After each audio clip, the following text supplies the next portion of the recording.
Is this the most important now international forum Australia is a part of? Thanks so much for having me, Tom. And yes, absolutely. At least right now, this is the hot topic, is the quadrilateral dialogue. And let's just say I've never seen this before. This week in the Washington Post, all 4 leaders of government combined to write a op-ed for the Washington Post this week about the Quad. So 2 things. One is they're calling it the Quad, so you and I can start calling it the Quad. And the other aspect of it is, just thinking through. That's an undertaking to get 4 heads of state to sign that same document. So it really shows they're on the same page. And what they talked about was a free and open Indo-Pacific. Those are the terms that Japan has used and the U.S. has used in the past. And as we've talked about, U.S. and Australia has used as well.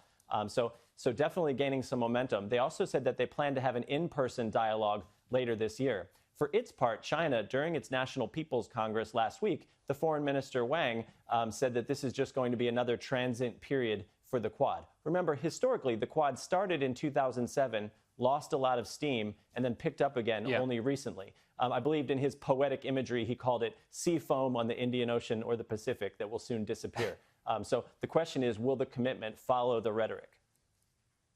I must admit, I do like the Chinese Communist Party's imagery.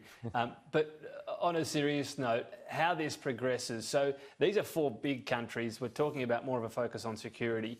Economics talks, and we know that. Is there a possibility other countries add in at a sort of sub-Quad level? How do you get that economic cooperation to ward off trade threats and punishments that China's dishing out?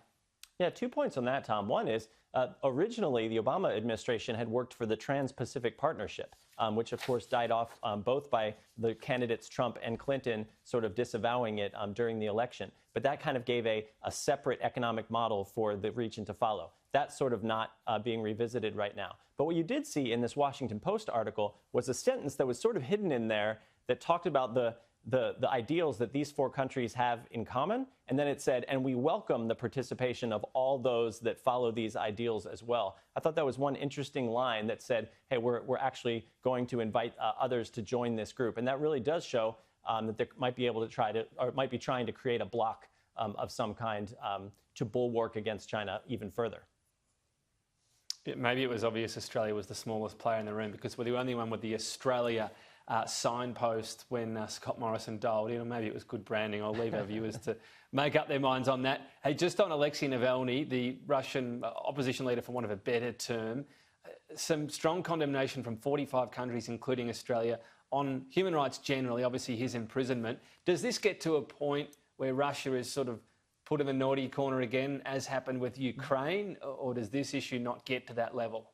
I honestly think that Putin might have a drinking game. If there's another statement against him in the Human Rights Council, he just does another shot of vodka. I really don't think he views this as any major issue. What it does show on the other side is 45 countries showing solidarity for a pro-transparency, pro-human rights, and pro-independent judiciary agenda that should further isolate Russia and show the world that the Russian courts, and particularly the Navalny case, is just a tragedy and a travesty when it comes to transparent, fair court systems.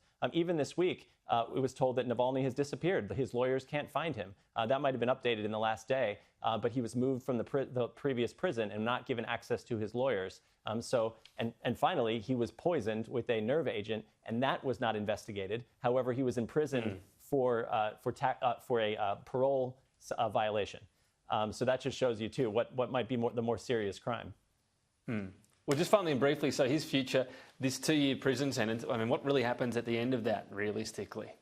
Yeah, well, first of all, let's all hope for him and his family and his health that he does have an end of that. We've talked about the case of Sergei Magnitsky, who was tortured and killed in prison and now bears the human rights legislation in the U.S. under his name. So him being able to make it through this 2.5 years is one. And then the question is, do the powers that be in Russia just decide that they want him to stay longer, and they create another charge to sentence him on and keep him in? So I think the question is more, can the movement that he created outlast that prison sentence as well? And of course, we also hope the best for him individually. But will we still be talking about it, as this gains momentum, or will it be more like Crimea, where we think, how did this happen, and how did it not, how was it not reversed by the international community in time?